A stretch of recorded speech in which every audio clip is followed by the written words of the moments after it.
bem-vindos ao Pode Pensar Grande, um podcast que pensa em todas as áreas da nossa vida, mas principalmente não deixa ninguém de fora.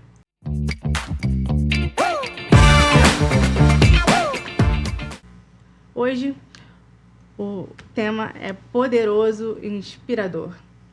Eu estou aqui com Pode Ser o que Quiser, com fenômenos, pessoas incríveis, maravilhosas, que vão trazer um tema bem importante para você que está aí nos assistindo. Quem está aqui são duas mulheres incríveis e um grande amigo maravilhoso, skatista. E eu estou aqui com a Tatá Severo, mãe do Tom, e a Velvet, super amiga, mãe do Theo, maravilhoso, que eu sou apaixonada desde criança. E assim, um jovem skatista que faz muito sucesso por aí, então a gente vai ouvir muito falar. Eu digo que ser mãe é um sonho, né? Mas ser uma mãe atípica também traz desafios que poucas pessoas falam, apesar de que também pode ser um sonho, né? Pode ser, faz parte de ser um sonho também.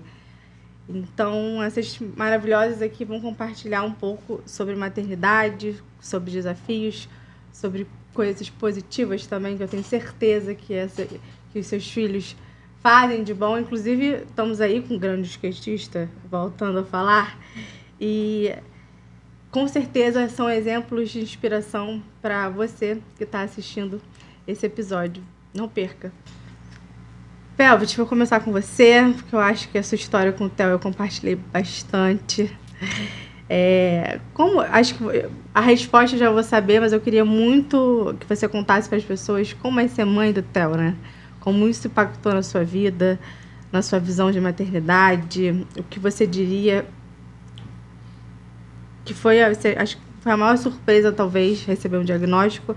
Mas o que você fez nesse processo, né? Pra gente, acho que olhando pro Theo, a gente já consegue mesclar um pouquinho do que você fez nessa trajetória. Mas é importante falar, eu queria ouvir um pouquinho. Então, obrigada pelo convite, estar hoje junto com vocês, maravilhoso. Então, eu sou a Velvet, sou do Rio Grande do Sul. E a minha maternidade, né, ser mãe, sempre foi um sonho de toda mulher, né? Então, a gente cresce com esse sonho, com essa vontade, né? A minha maternidade veio numa surpresa, não foi esperado, não foi o momento que a gente estava planejando. Mas foi muito pensada, né? Foi muito planejada até o final. A gente teve o diagnóstico ainda na gestação, nas 37 semanas de gestação, onde eu recebi o diagnóstico de uma forma muito abrupta, assim, né? E nada humanizado, né?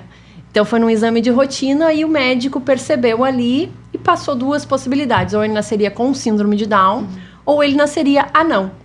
Né? Isso em 2013 não se tinha tanta informação como a gente tem hoje sobre o nanismo, né? Sobre essa desconstrução de termos, como hoje é.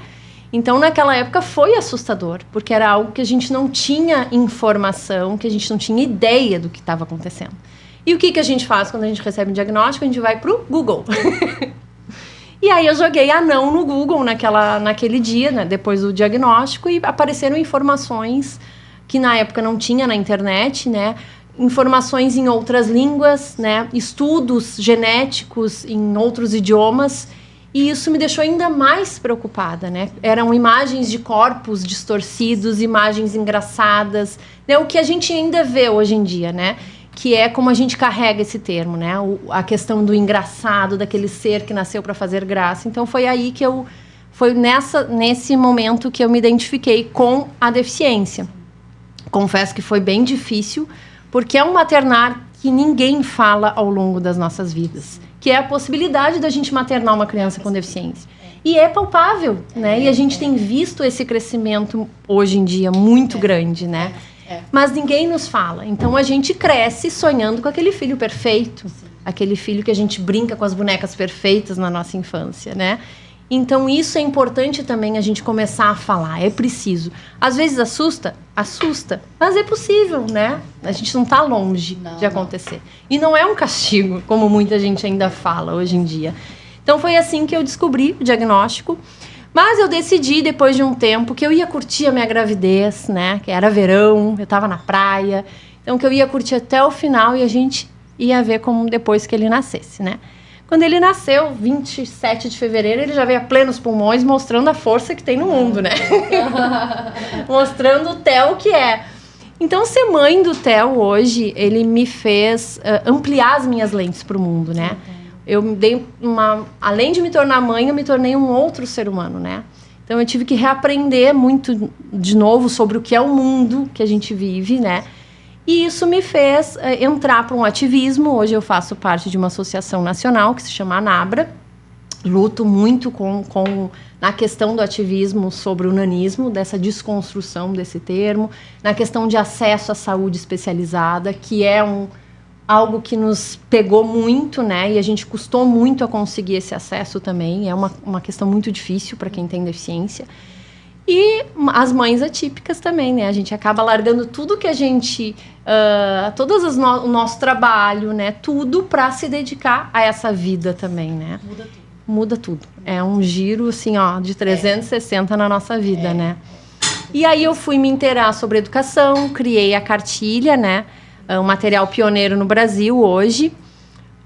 E o Theo, a gente, ao longo da vida também, percebemos que o esporte, ele salva vidas, né?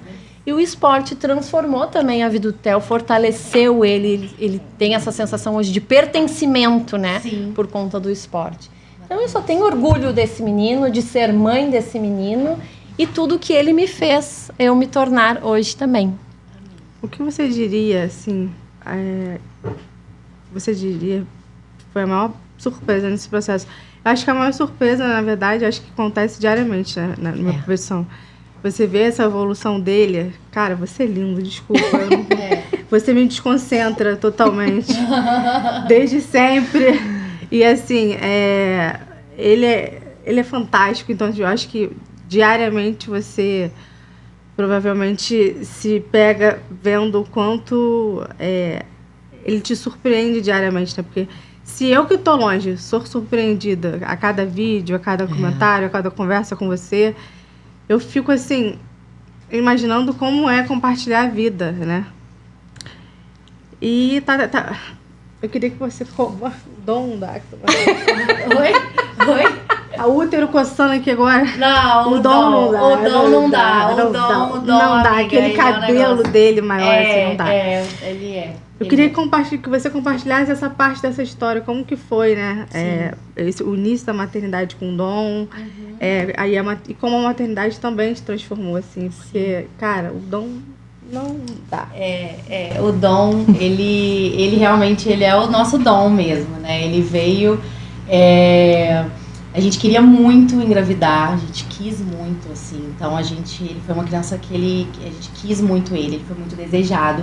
E a gravidez foi muito tranquila, todos os exames foram completamente dentro da normalidade, né? Diante do que eles consideram, né?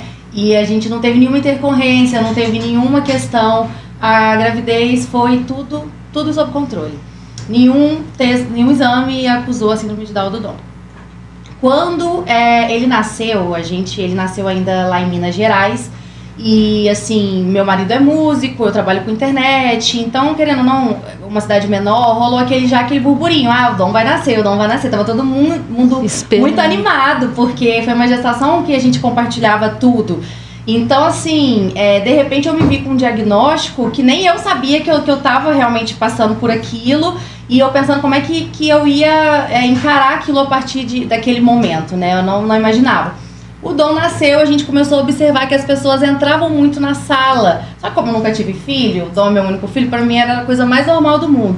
Eu percebia que as pessoas chegavam e davam aquela olhadinha. Eu falei, deve estar olhando se tá tudo bem, aquela coisa toda.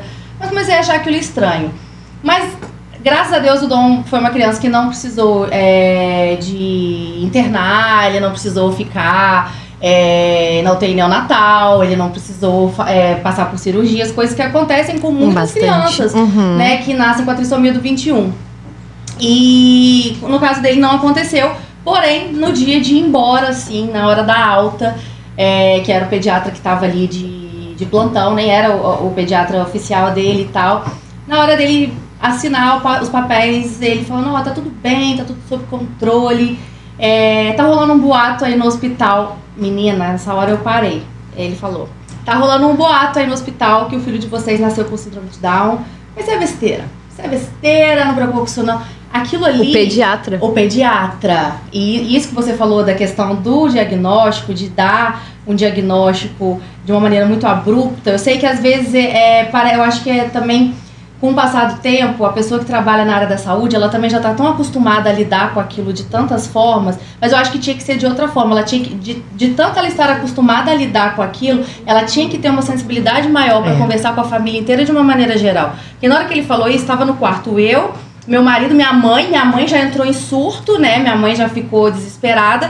Por quê? Porque é limitar a existência do nosso filho àquele diagnóstico, sendo aquela que não condição. É só aquilo. Exatamente.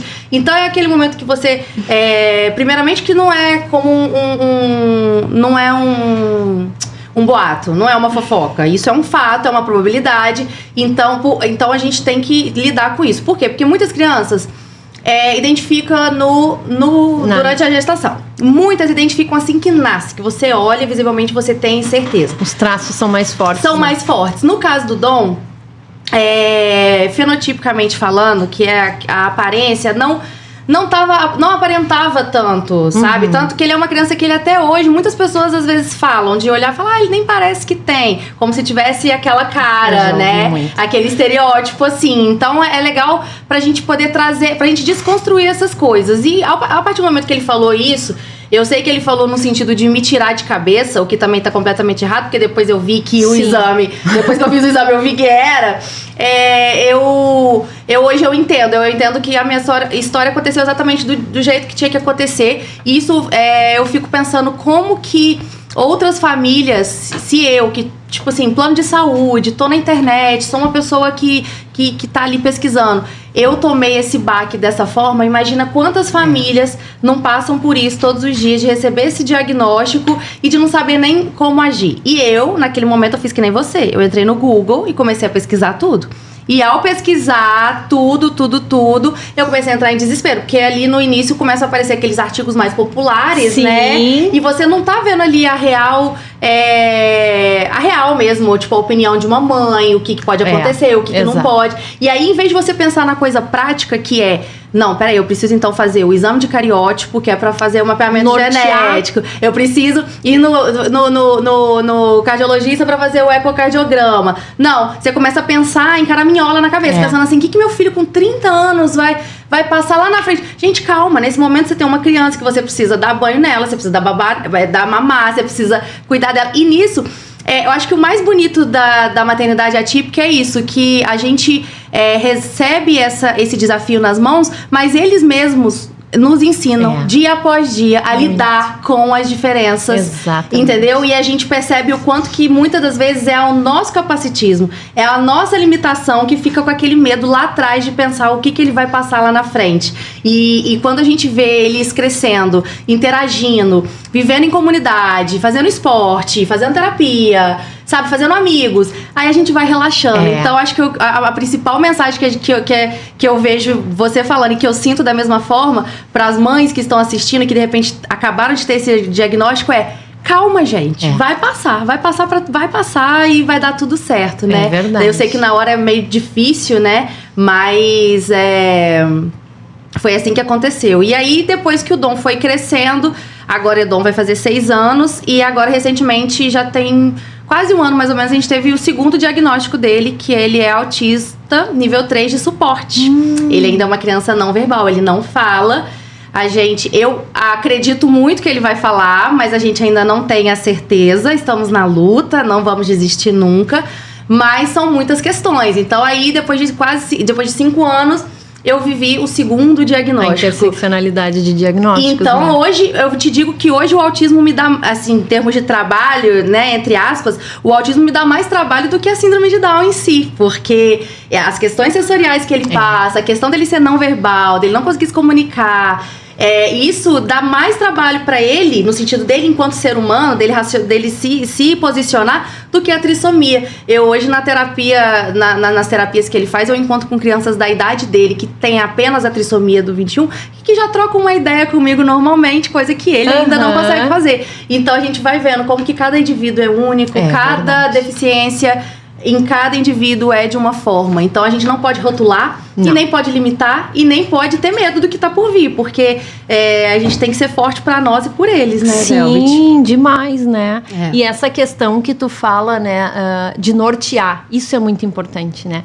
Hoje a gente ainda consegue ter várias... Eu, como trabalho numa associação, também conheço muitas mães, muitas que acabaram de ter esse diagnóstico, ou nasceu a criança, porque existem 400 tipos diferentes de nanismo, né? Ah, não sabia. Não é um só. O mais comum é o acondroplásico, né? Que é o tipo da Rebeca e de muitas pessoas. O TEL tem um tipo muito raro. Entendi. E eu demorei 3 anos para conseguir fechar esse diagnóstico. É mesmo? Então, tem toda essa questão também, né? E é importante a gente conseguir conhecer e saber qual o diagnóstico correto. Sim. Para ter esse norte, para buscar qualidade de vida, Com né? toda certeza. O diagnóstico, ele é importantíssimo. Ele dói, mas ele é revelador. Muito. É melhor do que você viver na esperança de, não, mas não é não. É tipo tia, avó, família. Não, boba, não preocupa não, que não é não. Não parece. Mas não é questão de preocupar, é questão que eu tenho que dar pro meu filho o que ele precisa para ele desenvolver, né? Não existe cura, é uma deficiência, né? Mas a gente busca uma qualidade de vida, né? Para que eles possam ter mais, porque eu ficava me pensando muito assim, né?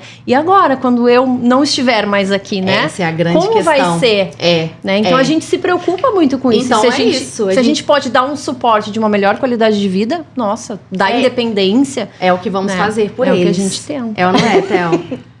Vamos buscar ferramentas. O Theo é skatista e você já falou que o esporte salva vidas.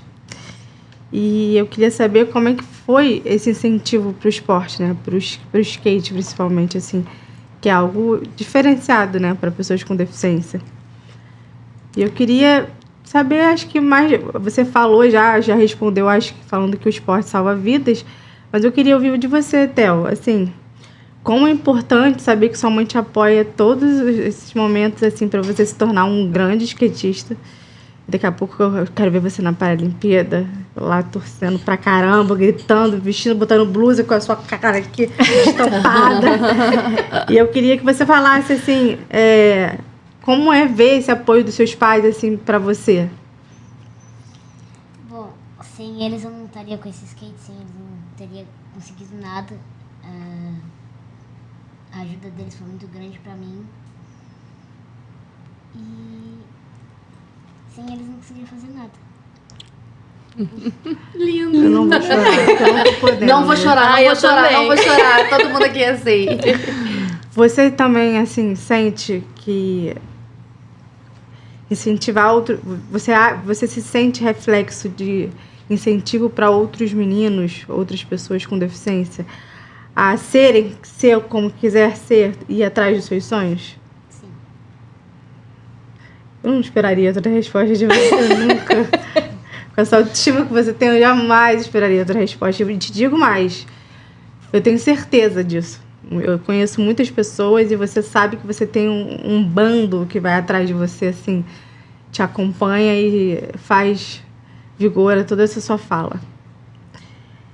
Uma coisa que poucos falam, né, que é sobre, acho que você falou um pouquinho, Tatá, que é a dor do julgamento, né? Eu falo muito isso porque eu também fui um diagnóstico surpresa na minha família, né? Sou a terceira filha e minhas irmãs não têm nenhuma deficiência, sou filha de médico e de uma mãe contadora. Então, tipo assim, foi meu pai, eu acho que provavelmente ter recebido o diagnóstico, acredito que tenha ajudado um pouco a minha mãe ter aberto os olhos, né? E ter feito com que esse julgamento tenha passado um pouco mais fácil. Mas eu queria saber qual conselho que você daria para outras mães, sabe? Porque você é uma pessoa que tem uma visibilidade tão saudável, assim, quando a gente assiste, quando a gente está presente, assim, pessoalmente. Eu nem te via pessoalmente e eu já sentia toda essa face energética que você passa. E a gente não sabe como é que é por trás dos bastidores, né? E eu queria muito, assim, que você falasse para outras mães, assim, que às vezes se sentem julgadoras e questionadas, julgadas, enfim, sobre essa criação de seus filhos. E é complicado, né? E, assim, eu acho que é muito importante dar esse tipo de conselho, porque você é uma figura pública e muitas pessoas te assistem, sendo com deficiência ou não, né? Sim, é o que eu sim. digo. Ter o Vitinho, que é seu esposo. Então, muitas mulheres se inspiram pelo... Você ser uma mulher estilosa. Mas, assim, acredito que muita gente tem você como um papel importante por você compartilhar o dom, sabe? Isso. Eu acho que isso até, eu vou falar uma coisa, eu até te agradeço isso, porque eu acho que sai de um papel de não egoísmo para uma coisa de empatia, de você querer mostrar para as pessoas que há sim uma esperança do futuro, sabe? Eu acho. E tá tudo bem não estar bem também às vezes. Eu vejo muito isso quando você fala desse grito, eu tenho certeza que seu coração, do grito da esperança, dele falar, é uma certeza que você carrega dentro do seu peito. E isso você traz, eu tenho certeza que ele vai vir um dia falar. E você tem esse grito, então você leva isso na internet, eu acho isso muito importante. Então eu queria que você falasse assim, dá um conselho para essas mães que se sentem tão julgadas, assim, com esse peso dos filhos serem tão questionados, assim. Sim, eu acho que, assim, de mãe para mãe, o maior conselho que eu posso dar, e que não é demagogia, é para a mãe se cuidar também. Porque a gente pensa tanto nas terapias dos nossos filhos, a gente tá com a agenda deles sempre em ordem, mas a gente sempre dá um jeitinho de cancelar a nossa psicóloga, a gente sempre dá um jeitinho de deixar a nossa consulta para daqui a pouco, pra gente não se cuidar, não fazer aquele preventivo, não fazer aquele exame. E a gente se cuidar é tão importante quanto a gente cuidar dos nossos filhos. E eu vivo nessa corda bamba entre cuidar do Dom e dar tudo que eu posso pra ele, mas ao mesmo tempo lembrar de cuidar de mim e lembrar de cuidar um pouco da Tatá ali, CNPJ, do trabalho, da profissão, porque isso faz parte de quem eu sou. Não adianta eu falar aqui assim, eu não larguei o trabalho pelo Dom. Beleza, eu consigo trabalhar com muita coisa, trabalho de casa, mas é óbvio que o meu trabalho não é a mesma coisa. Muita coisa mudou. Mas eu acho que a gente pode, assim, mudar a nossa perspectiva também diante disso. Porque é claro que se eu for ficar enxergando o copo meio vazio, eu vou sempre ficar pensando no que falta, no que eu poderia estar fazendo uma hora dessa se eu não tivesse um filho atípico, e onde que eu poderia estar, em que lugares que eu poderia fazer, o que eu poderia fazer. Só que essa não é a minha realidade. Minha realidade é essa exatamente que tá no meu colo agora. Então o que eu falo para as mães é o seguinte, olha, filtra tudo de informação que você puder de fora para você aprender, mas seu filho, quem conhece é você. Aquela hora que o celular desliga, a porta fecha, a luz apaga, é você e seu filho. Então, eu acho que o coração com coração combina muito. A gente encontra nos nossos filhos mesmo toda essa força pra gente poder seguir. Mas eu acho que o principal é saúde mental, porque eu sou uma pessoa que, assim, depois que eu descobri o autismo no Dom, eu já vinha cuidando da minha saúde mental, eu já tinha descoberto o meu TDAH. Pois é. Aqui também. E aí, muita coisa vai se fazendo na nossa vida, né? E aí, nesse meio tempo, eu fui me libertando também, tendo os meus diagnósticos também. Então, eu acho que o mais importante é a gente se conhecer, porque eu acho que nada para uma mulher segura de si. É verdade. E ser segura de si não é só a gente olhar no espelho e falar, sou linda, sou maravilhosa, sou perfeita. Não.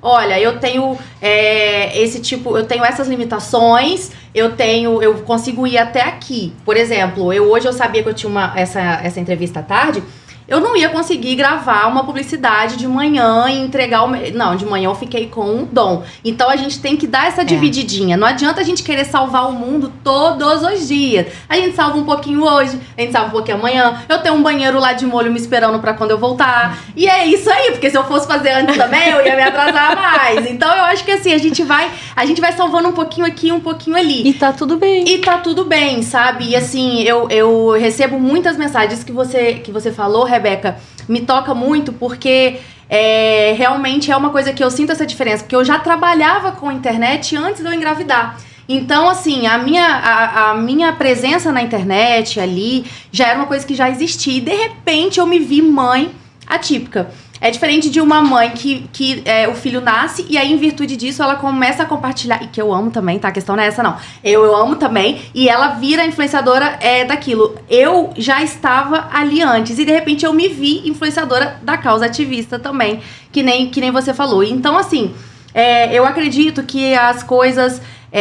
acontecem por uma razão muito maior. Eu acho que a gente também não é ficar colocando só a culpa no destino, no universo, mas eu acredito que a gente pode pegar e pode ressignificar, a gente pode ajudar outras mães. O que eu senti há quase 6 anos atrás, você vê que é pouco tempo, né? Nem é tanto tempo. E assim, eu já sinto que há uma evolução muito grande na internet de mães que estão se mobilizando Muito, e mostrando que, gente, olha, tem os perrengues, mas tem também a coisa boa, tem também a vida, a gente vive, a gente sai, a gente se diverte. Porque a vida do nosso filho não se resume só à deficiência dele. Não. E não deve se resumir só à deficiência dele, exatamente né? A gente precisa enxergar as deficiências, não só aquela característica. Como a Rebeca tem aquela frase, né? O nanismo não me define.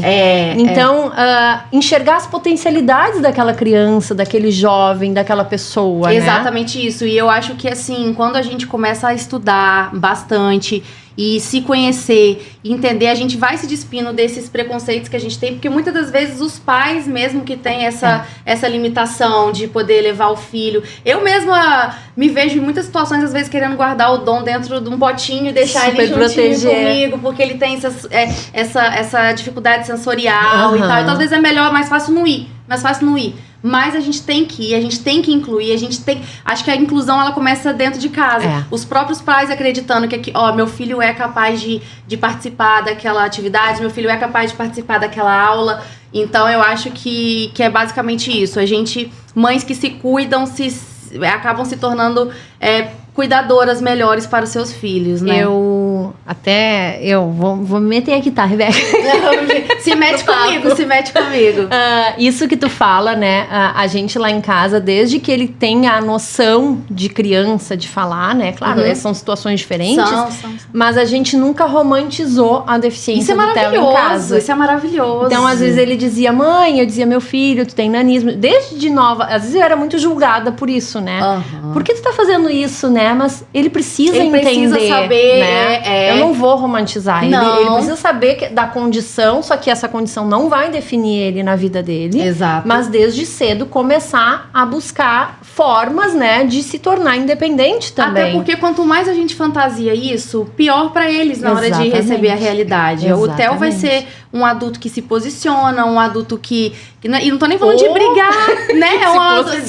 Um adulto que sabe o seu valor, que sabe que a deficiência não é o que vai definir ele. E isso, com certeza, eu acho que o mais legal, assim, de ir aprendendo, né? Os medos que eu tinha lá no início, eles não são os mesmos, eles vão se ressignificando, eles trocam um pouco de lugar. E aí a gente vai tentando se entender e vai conhecendo outras famílias, outras realidades. É muito bom, né? E eu vou sempre conversando com o Dom. Mesmo o Dom não me respondendo, eu faço questão de falar abertamente sobre o assunto. Não tenho por que ir lá pra dentro pra conversar com a neuro. Sim. Se eu tô conversando sobre uma condição dele, tá tudo bem falar sobre autismo, tá tudo bem falar sobre ser não verbal. E é legal ele escutar sobre isso, porque ele escuta, ele entende, e ele tá ligado. Então... E que existem outras formas também de comunicação, né? Total. Hoje a gente tem a comunicação aumentativa, os tablets. Exato, né? ele tá começando.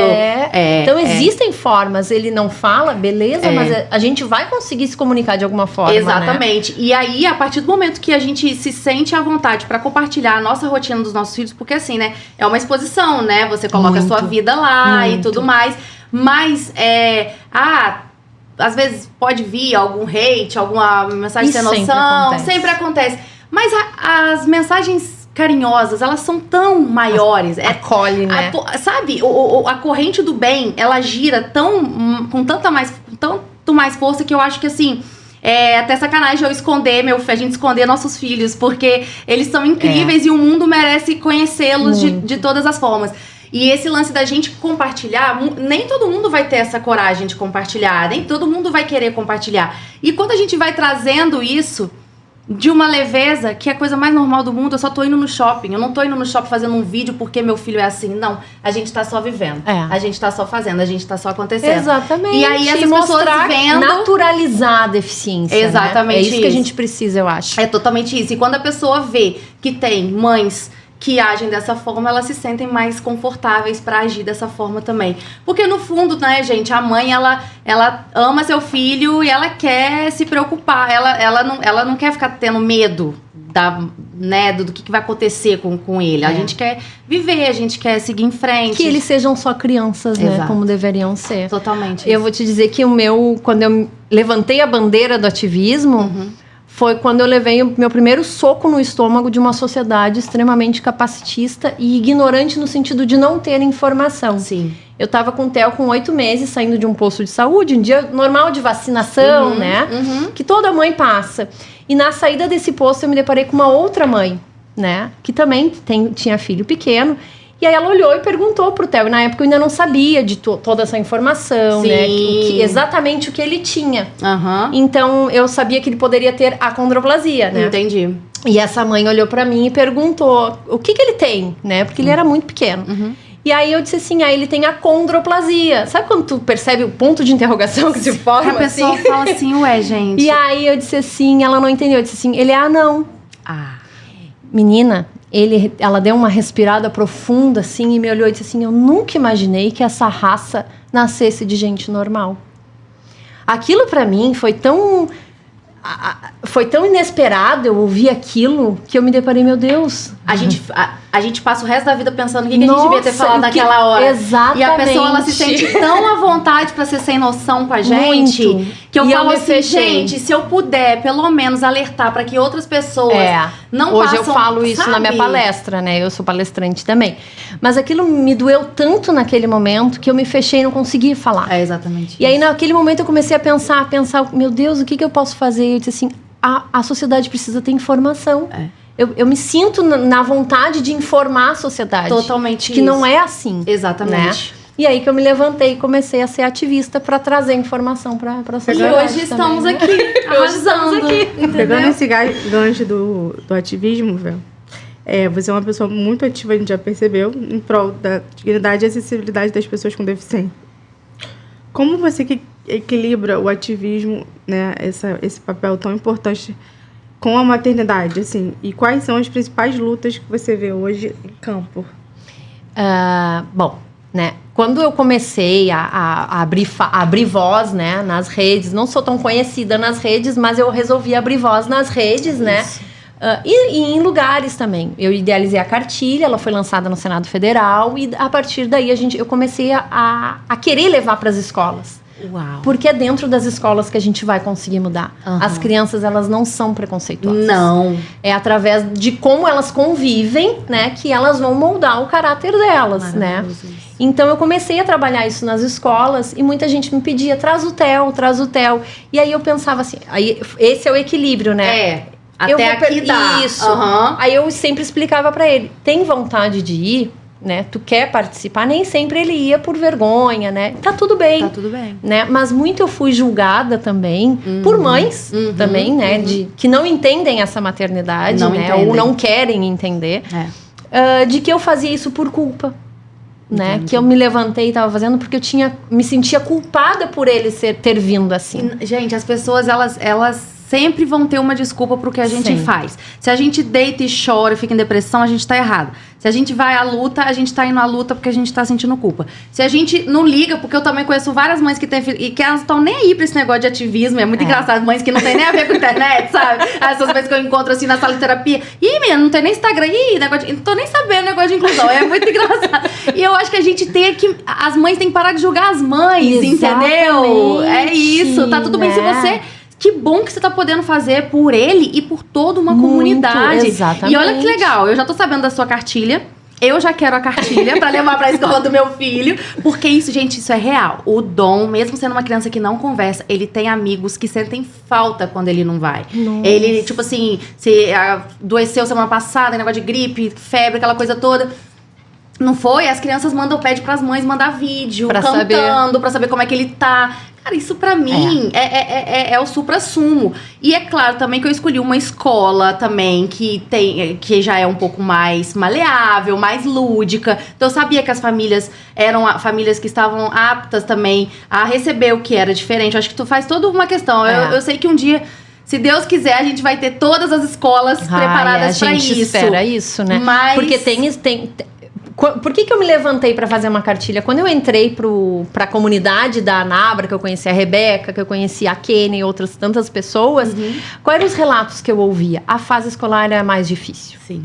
Então eu fiquei pensando, o que eu vou fazer para quando o Theo começar a escola não ser tão difícil? E aí você deixa de aproveitar uma primeira infância com medo do que você vai passar lá na escola com seu filho. E a escola isso é cruel, né? Cruel. A escola muitas vezes é cruel. Exatamente. Né? E aí a gente começou esse trabalho nas escolas, de educar as crianças. E olha, fez tanta diferença. Ai, que legal. Fez tanto que as crianças começaram a corrigir seus pais. Isso, porque vai virando.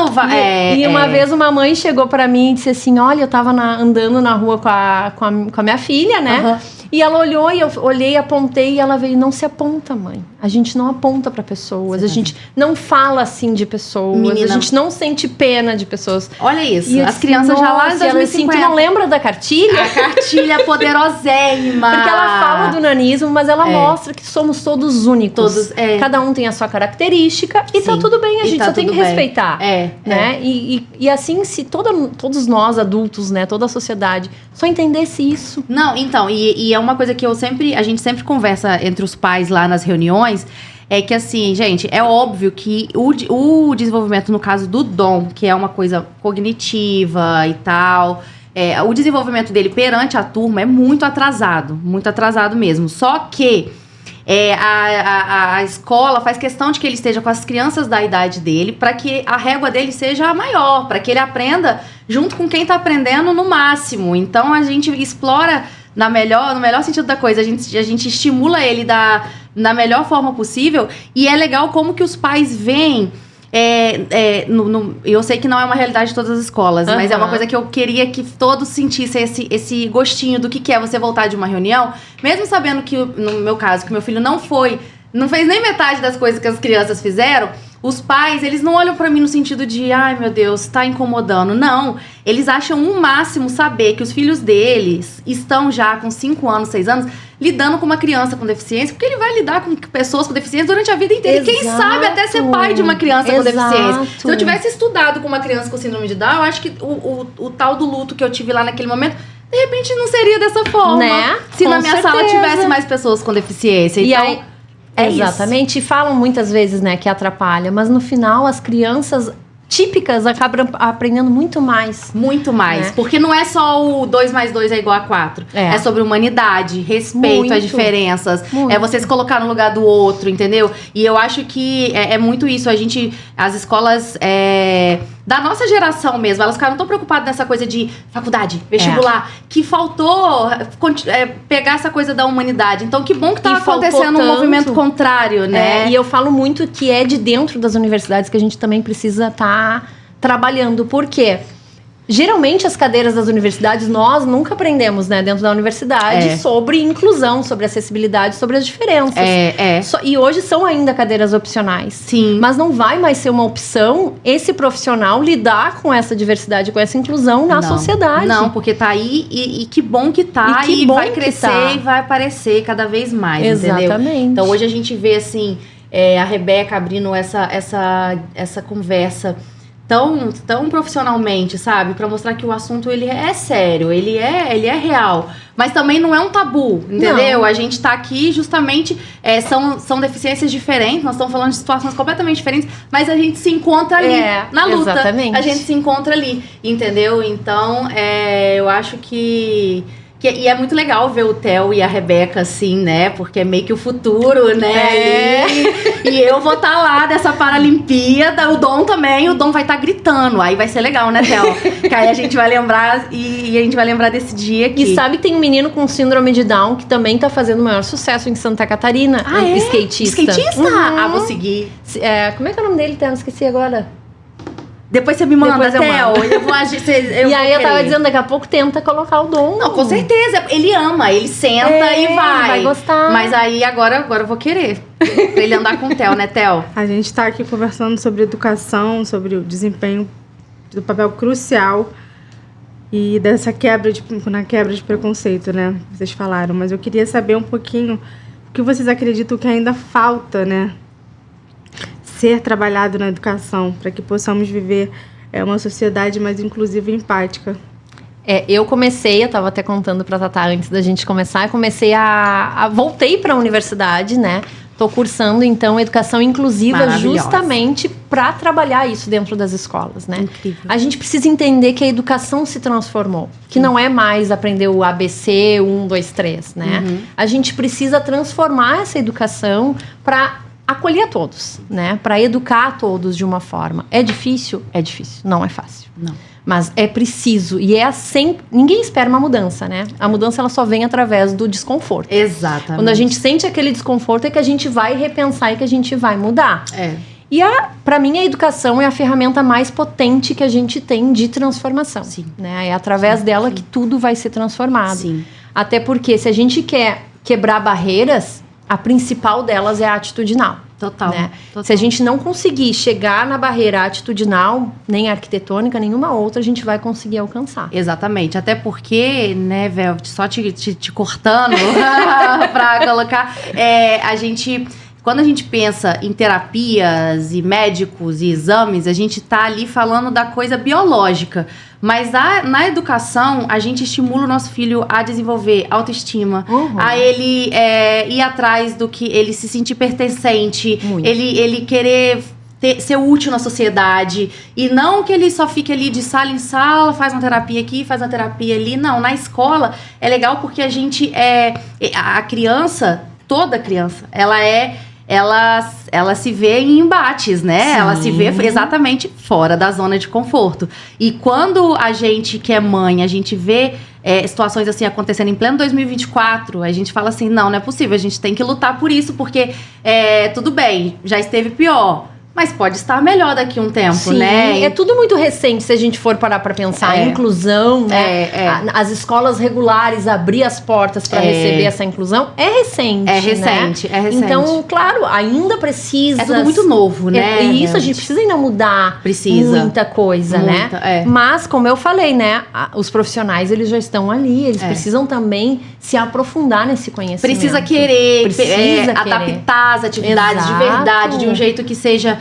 e é tudo muito difícil, muito complicado, porque como a gente fala de um espectro também, né, no caso do autismo, tem quem entende mais, tem quem entende menos, tem quem interage mais, tem quem interage menos. O Dom, ele consegue fazer um contato visual, mas daqui a pouco ele tira. Aí tem outra criança que não consegue fazer nenhum, tem criança que consegue. Então, assim, é tudo muito novo e a gente precisa que os professores, as escolas queiram e que deem suporte também, né? Porque... E que essa formação, ela não seja só para o professor, que seja para cozinheira, para faxineira, todos precisam estar interligados. Totalmente. E eu acredito muito que para a educação ela acontecer e ser efetiva, a gente tem que elencar nos pilares. Sim. Que é escola, família e comunidade. Sim. Se uma dessas pernas falharem, tudo vai falhar.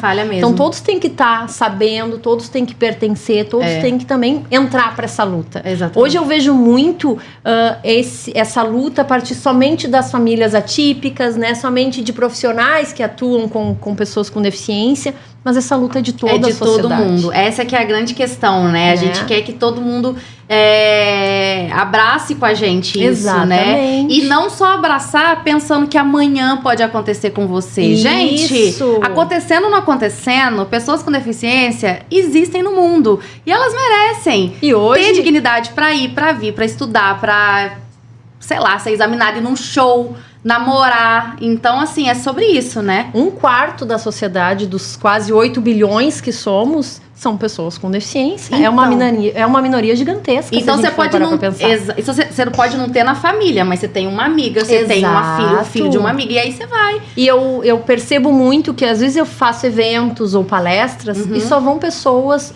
que já tem na família. Exato. Né? As pessoas não se interessam, Não, né? elas não querem, porque elas não querem ter essa responsabilidade pra elas. Se eu não tenho a informação, tá tudo certo. Então eu não sou responsável. Mas a aí partir se do momento que eu sei, eu tenho que me coçar. Eu vou ter que fazer alguma Exato, coisa. Exatamente. É engraçado isso, né? É engraçado demais. Desculpa. Se deixar a gente Se fica, deixar né? a gente fala, é muito assunto. É assunto pra mais Vamos falar com o protagonista aqui, que aqui acreditamos que não pode pensar grande. Qualquer pessoa pode ser o que quiser. Eu queria, Theo, muito que você contar como é que você se apaixonou pelo skate e que você desse um recado para as outras crianças que se inspiram e querem andar de skate como, tão incrível como que você faz esse esporte. Quando tu ganhou teu primeiro skate? Quando eu ganhei o primeiro skate, ele era muito, muito maior que eu. Eu não conseguia fazer nenhuma manobra porque é desproporcional pra mim, muito pesado. E aí a gente foi atrás? A gente foi atrás, a gente correu atrás de uns novos skates. E aí como é que fez? Vocês fizeram um novo ou vocês compraram um menor? Como é que foi, Velvet? A gente falou com um cara que anda ele surfa. Aí ele cortou um shape na metade e juntou. Colou Gente! Aí ficou melhor pra eu andar. Que legal! E aí você se apaixonou cada vez mais, né? E qual o recado que você daria? Aí tu conseguia depois andar de skate? E aí ele tinha um professor, ele faz parte hoje do projeto. Conta do projeto que tu faz parte. O nome do projeto é Plantando Skate. Eu faço parte dele faz 2 anos que eu tô no projeto. E eu dei início ao projeto, porque Tava parado. tava Que parado. legal. E aí a gente foi atrás, né?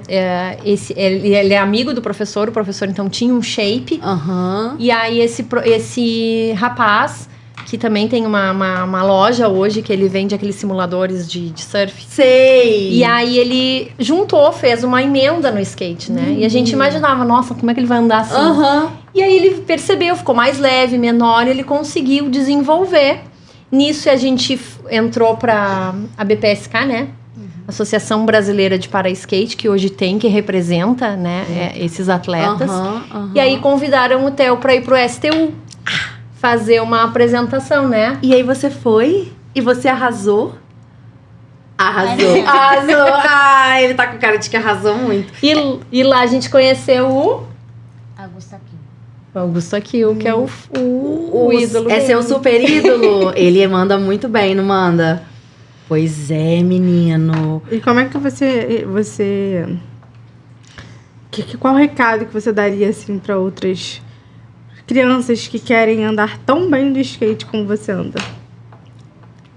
Não desista, que uma hora você chega lá. Amém. Amei. Mamães, vocês compartilharam aqui muito da rotina de vocês e sobre maternidade, e principalmente fazem isso muito bem nas redes sociais.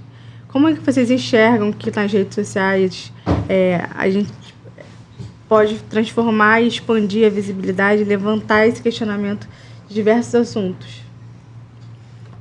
Bom, eu acho que nas redes sociais a gente consegue mostrar de uma maneira mais real porque às vezes assim as famílias elas procuram o apoio, né, dos médicos, das terapias, e por mais que sejam pessoas que têm uma linguagem bem coloquial, não vai mostrar do mesmo jeito que é uma mãe falando, não, eu senti essa dor, eu chorei, eu peguei meu filho no colo, olhei pra ele e falei, não sei o que fazer.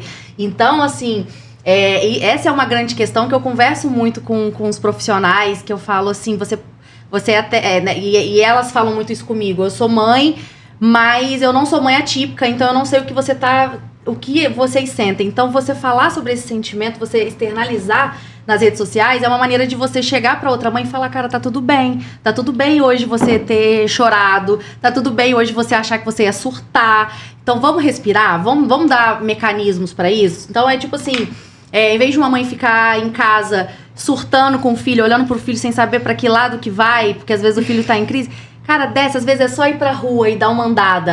Só. Então, assim, exato. às vezes pra gente, uma dica que a gente compartilha ali na rede social é uma trivialidade. Mas pra quem olha, fala, gente, era isso que eu precisava, eu só precisava dessa dica. Que às vezes a mãe tá tão desesperada que ela não imagina que é só ela verdade. descer. Ou então, seu filho dormiu, toma um banho, gata, passa um perfume. Ah, mas eu não vou sair, não interessa. Entendeu? A vida tá aí pra isso. Então, eu acho que nas redes sociais a gente consegue cuidar da mãe, ouvir a mãe, a gente consegue chegar no coração da mãe, que é contando a nossa dor, contando essa coisa que os livros não vão contar.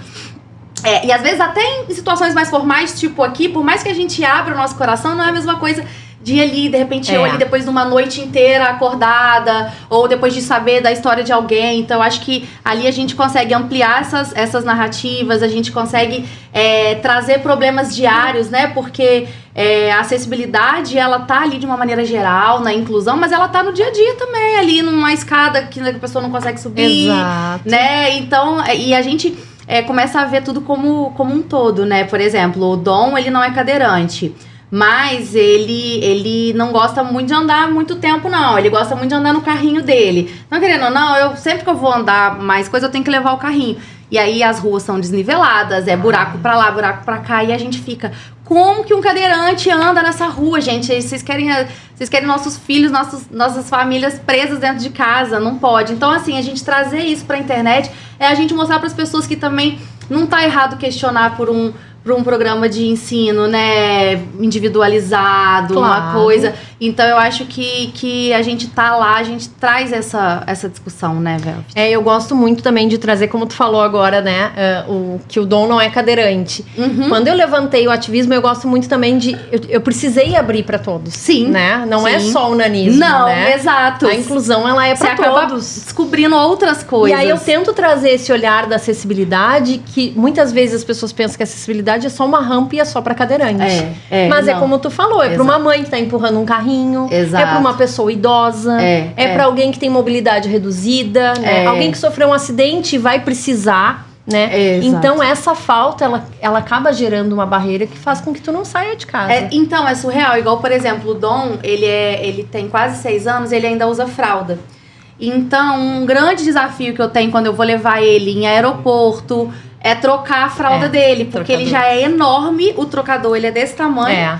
Entendeu? Isso, eu ouço de muitas famílias esse relato. Mas mulher, e aí eu falo assim, não, gente, não é possível que eu sou a única nesse galeão inteiro que tá precisando de um trocador. Tipo assim, e não precisa ser nem só hoje, não. Nesse último mês, eu fui a única que precisou, esse último ano. Nos últimos 50 anos, não tem uma sala com um trocador decente. E aí eu fico pensando já em outras pessoas. Tipo assim, sei lá, eu já penso lá em Tabata e Rian. O Rian, que é uma criança, que é um adulto com paralisia cerebral e que usa fralda até hoje. Como que essa mulher troca essa pessoa? Então, assim, eu acho que vai muito além. E o meu marido, ele fala um negócio que é muito engraçado, que ele fala assim, que parece que depois que a gente teve o diagnóstico do Dom, parece que toda pessoa com deficiência que a gente vê pela rua, a gente vê ela colorida, assim, tipo um divertidamente. Coisa que antes a gente não observava, agora a gente observa. E aí e parece que os problemas, eles vêm assim, ampliados. Ao mesmo tempo, você já consegue ver a luta daquela mãe, você já fala, caraca, tô ligada. Tipo, num ponto de ônibus, vai saber com o quê, e sempre com uma pasta cheia de documento na mão.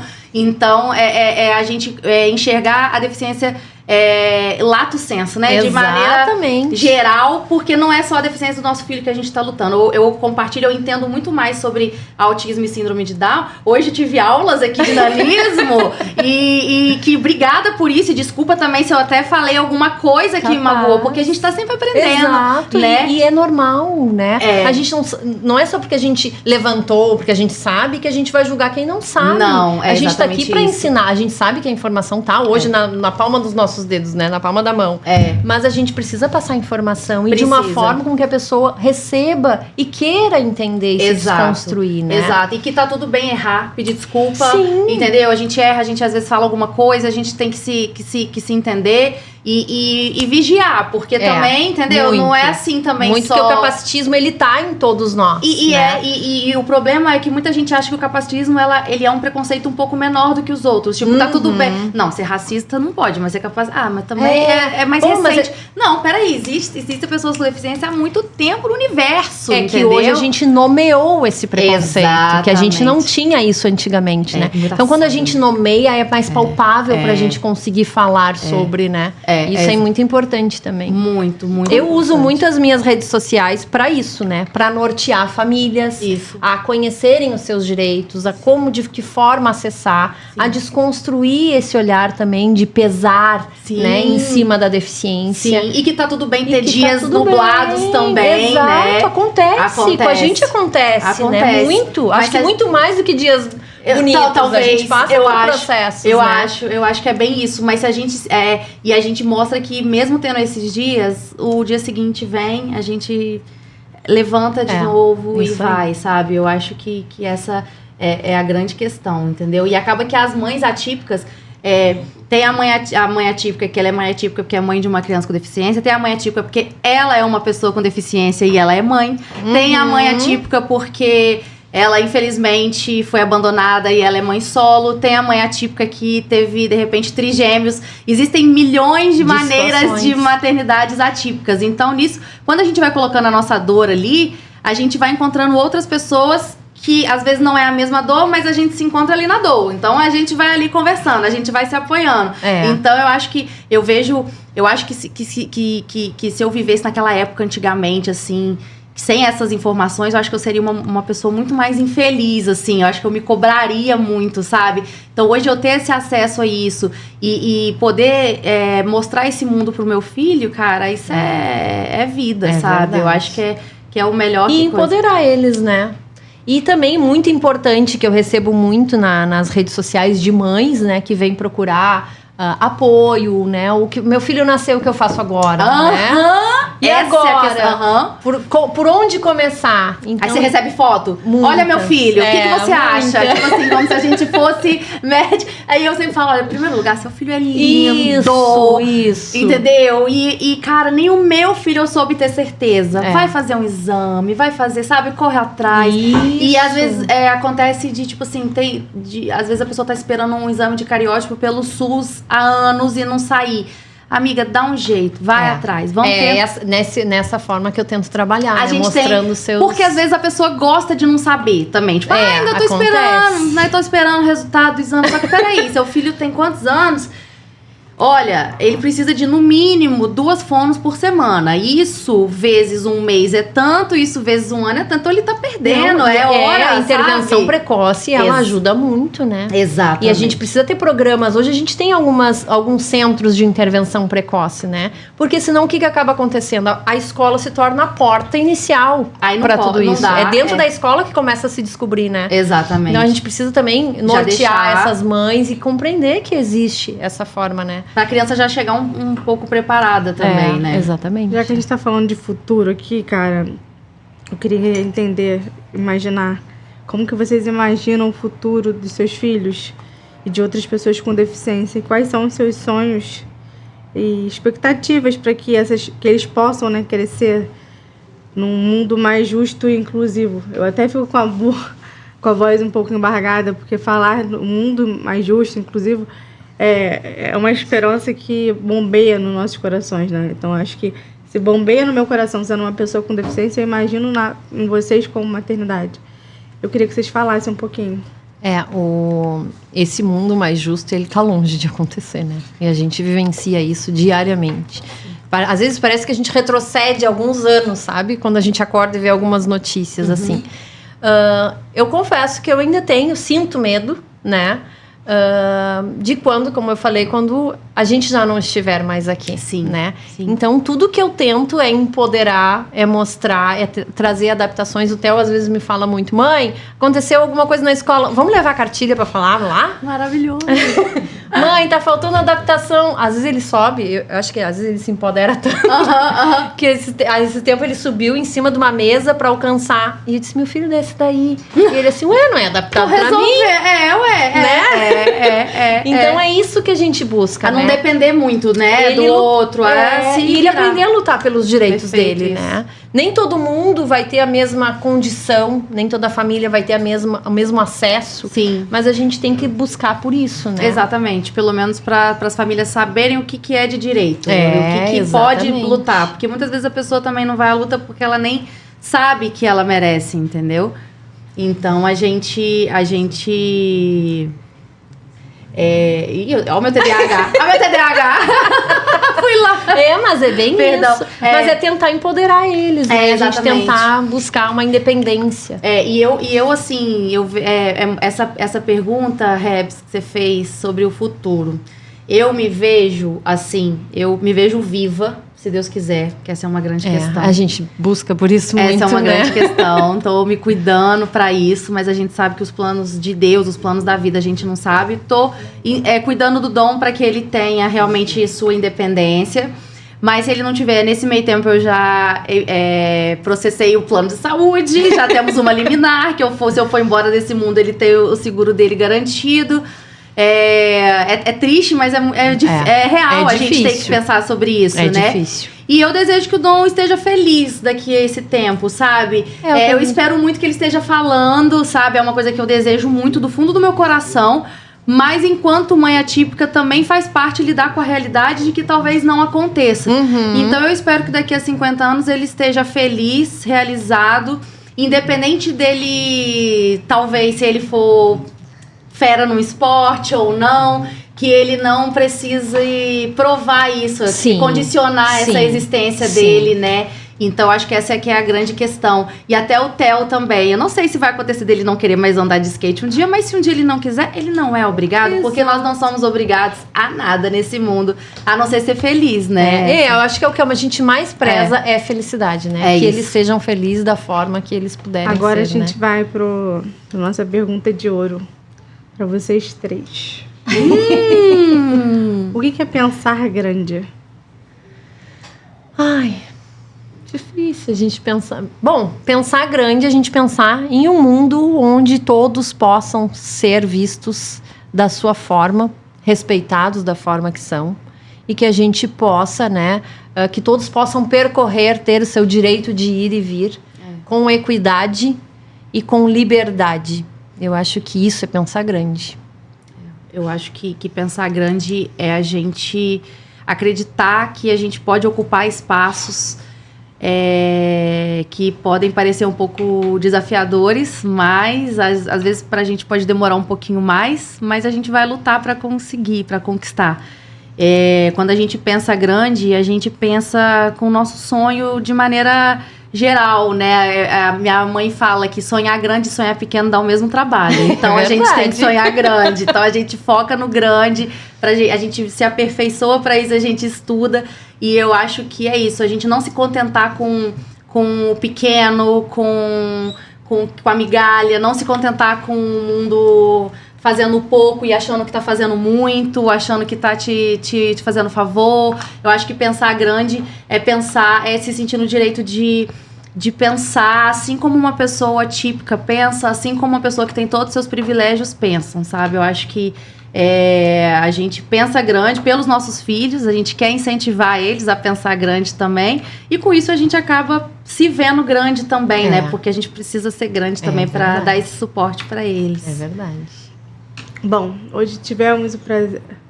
Theo, você quer falar o que é pensar grande? O que é pensar grande? Pensar grande pra mim é saber que todo mundo pode fazer o que quiser, lutar pelos seus direitos e... Amei. Pensar grande é ser Theo, né? Pensar grande é ser Theo. É isso. Nossa, hoje tivemos aqui muitas histórias, e essas histórias incríveis que puderam demonstrar mais do que nunca amor e coragem.